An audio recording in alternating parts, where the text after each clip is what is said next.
Bonjour, je suis le Père Mario Saint-Pierre. C'est une joie profonde de vous retrouver pour poursuivre ensemble notre réflexion sur la nouvelle évangélisation. Aujourd'hui, j'aimerais aborder pour vous le thème suivant, la conversion pastorale pour la nouvelle évangélisation. L'appel à la nouvelle évangélisation n'est pas une simple formule d'église anodine.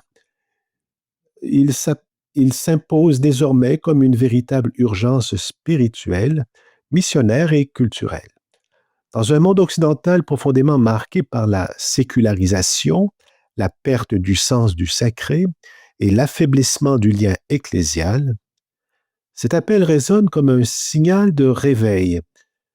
Le pape Benoît XVI, fin observateur du climat spirituel contemporain, a posé un geste fort en annonçant la création d'un nouveau dicastère spécifiquement chargé de ce défi. Lors des vêpres de la solennité des Saint-Pierre et Paul, le 28 juin à Saint-Paul-hors-les-Murs à Rome en 2010, il en a clairement exposé les objectifs. Ce conseil pontifical doit promouvoir une évangélisation renouvelée dans les pays où a déjà résonné la première annonce de la foi, mais où la société connaît une sécularisation progressive et une véritable éclipse du sens de Dieu. Le diagnostic est sans appel. La lumière se voile, la mémoire chrétienne s'effrite et la transmission ne va plus de soi. Mais ce diagnostic, s'il est lucide, ne doit jamais devenir fataliste. Il ouvre au contraire un espace de responsabilité. Une nouvelle évangélisation ne peut naître sans un renouvellement intérieur, une transformation profonde de nos manières de penser, d'organiser et de vivre la mission. Même si le magistère ne l'exprime pas d'emblée de façon frontale, un mot s'impose, conversion pastorale. Or, sur ce terrain, les évêques latino-américains ont pris une longueur d'avance remarquable. Dès 1992, lors de la 4e conférence générale de l'épiscopat latino-américain à Saint-Domingue, on appelle ça la 4e conférence du CELAM, ils ont formulé une intuition décisive devenue depuis un repère international. Le passage est bref, mais d'une densité théologique exceptionnelle. Je cite. Ainsi, la nouvelle évangélisation s'inscrira-t-elle en continuité dans la ligne de l'incarnation du Verbe? La nouvelle évangélisation exige la conversion pastorale de l'Église et cette conversion doit être cohérente avec le Concile. Elle concerne tout et tous, dans une conscience et une praxis personnelle et communautaire, dans les relations d'égalité et d'autorité, dans des structures et des dynamismes qui rendent l'Église présente comme un signe efficace et sacrement du salut universel, avec toujours plus de clarté. Fin de la citation. Ces quelques lignes sont un véritable programme spirituel et pastoral. Elles indiquent que la mission ne consiste pas simplement à multiplier les activités, moderniser les moyens ou diversifier les offres pastorales. La mission commence ailleurs, dans une transformation de fond, dans la manière même dont l'Église comprend son identité, exerce son autorité, habite ses structures, assume ses relations et se rend présente dans le monde comme signe du salut. Dans mon expérience personnelle de formation à l'évangélisation, j'ai pu constater combien cette affirmation se vérifie dans les faits. L'entrée d'un prêtre ou d'une communauté dans la dynamique de la nouvelle évangélisation est presque toujours précédée ou même provoquée par une étape intérieure fondamentale, une redéfinition du regard pastoral. Quelque chose se déplace. Une lumière nouvelle surgit. Une priorité s'impose. un appel se clarifie. On découvre que la mission n'est pas un supplément facultatif, mais le cœur battant de la vie ecclésiale. La conversion pastorale, comme le soulignent les évêques latino-américains, est totalisante. Elle ne concerne pas un secteur, une équipe ou un projet. Elle concerne tout et tous.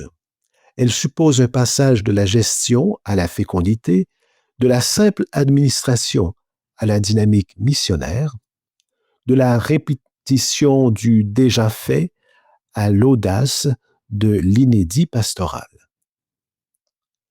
Cette conversion prend racine directement dans l'enseignement du Concile Vatican II.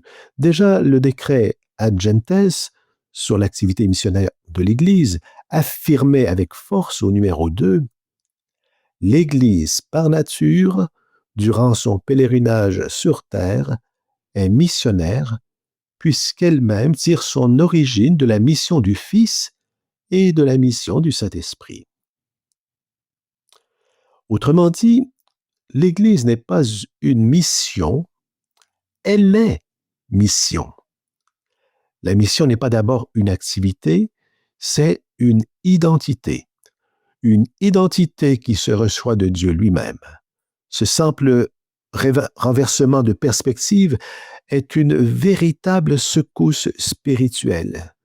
Il oblige à relire toutes nos pratiques pastorales à la lumière de cette vérité première, cette identité qui constitue le cœur vital et généreux de l'agir ecclésial.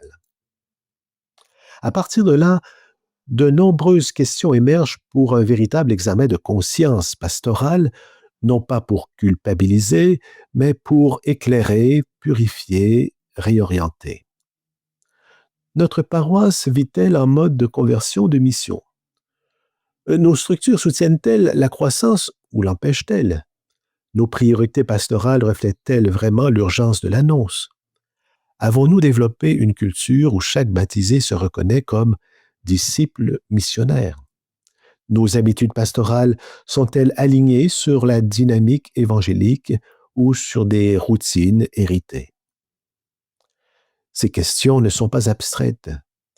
Elles bousculent, elles réveillent, elles invitent.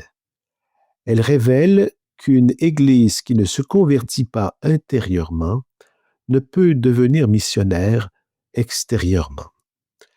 C'est précisément cette prise de conscience qui a conduit, 15 ans après Saint-Domingue, à un approfondissement majeur. La 5e conférence générale de l'épiscopat latino-américain, le CELAM, tenue à Aparecida en 2007, sous la présidence du cardinal Bergoglio, futur pape François, les évêques ont développé une vision plus structurée, plus exigeante et plus prophétique de la conversion pastorale. Leur réflexion marque une étape décisive. Elle fait passer l'Église du simple appel missionnaire à la transformation missionnaire. À Aparecida, la conversion pastorale n'est plus seulement une intuition, mais un axe ecclésial, un principe de réforme, un critère pour toute décision pastorale. Les évêques y appellent à un changement de mentalité, de structure, de style, de langage, de priorité. Ils invitent à sortir de la pastorale de conservation pour entrer dans une pastorale résolument missionnaire, orientée vers les périphéries, animée par la joie de l'Évangile, structurée pour accompagner la croissance des disciples. C'est cette évolution profonde et stimulante que nous explorerons dans notre prochaine émission, car comprendre Aparecida, où le cardinal Bergoglio, futur pape, a accompli une responsabilité importante, c'est comprendre l'un des piliers de la vision missionnaire pour l'Église d'aujourd'hui. Merci pour votre attention et que le Seigneur vous bénisse dans votre mission.